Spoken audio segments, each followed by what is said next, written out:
உங்க அப்பா ஏரியாவுக்கே வந்து சம்பவத்தை செஞ்சுட்டாரு எங்களுடைய பொதுச் செயலாளர் திரு எடப்பாடி அப்படின்னு ஒரு பக்கம் ரத்தத்தின் ரத்தங்கள்லாம் கொதிக்க, அப்படியா அதுக்கு தான் பதிலடியாக தன்னுடைய வாரிசையே களத்துல இறக்கியிருக்காரு எங்களுடைய தலைவர் முதலமைச்சர் திரு மு.க.ஸ்டாலின் அப்படிங்கிறாங்க உடன்பிறப்புகள் உற்சாகத்தோடு.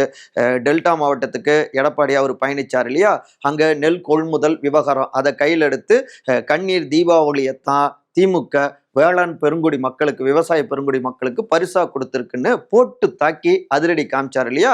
உடனடியாக இப்ப உதயநிதி ஸ்டாலின் அவருமே ஆக்ஷன் மோடுக்கு போயிட்டாரு. தஞ்சாவூருக்கு போயிருக்காரு.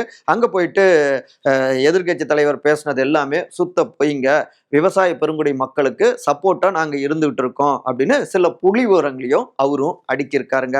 சரி, என்ன திடீர்னு இப்படி ஆக்ஷன்ல அவரும் இறங்கியிருக்காரு? ஏன்னா இன்னொரு பக்கம் பார்த்தோம்னா இந்த வடகிழக்கு பருவமழை தொடங்கின உடனே டிசிஎம் ஆன் டியூட்டி அப்படின்னு எல்லா பக்கமும் போயிட்டு வந்துட்டு இருக்காரு. சமூக வலைதளங்கள்ல வைரல் ஆக்கிட்டு இருக்காங்க திமுகவுடைய ஐடி அணியினர். என்னடா விவகாரம், விஷயம், பின்னணி விஷயம் அப்படின்னு பார்த்தோம்னா, ஏற்கனவே திரு விஜய் தாவேகா அவரு லைம் லைட்ல தீவிரமா வந்தாரு.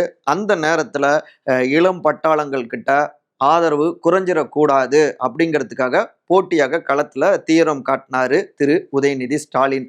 ஆனாலும் கரூர் துயர சம்பவத்துக்கு பிறகு அமைதி மோடுக்கு அவரு திரும்ப, இன்னொரு பக்கம் எடப்பாடி அவரு தீவிர ஆக்ஷன்ல இறங்க, இதுதான் சரியான தருணம் அப்படின்னு பதிலடியாக உதயநிதியும் வேகம் காட்டுறாரு. இப்ப முன்னாள் முதலமைச்சருக்கு எதிராக இந்நாள் துணை முதலமைச்சர் களத்துல மோதுறாரு. அப்படிங்கிறப்ப உதயநிதியுடைய இமேஜும் உயரும், எதிர்கால அரசியலுக்கும் உதவியா இருக்கும் அப்படின்னு தான் வரிஞ்சு கட்டிக்கிட்டு பதிலடியும் கொடுக்குறாங்க. எல்லா பக்கமும் வளம் வந்தபடியும் இருக்காங்க, மக்களை போய் சந்திச்சுக்கிட்டும் இருக்காங்க அப்படிங்கிறாங்க திமுக உடன்பிறப்புகள்.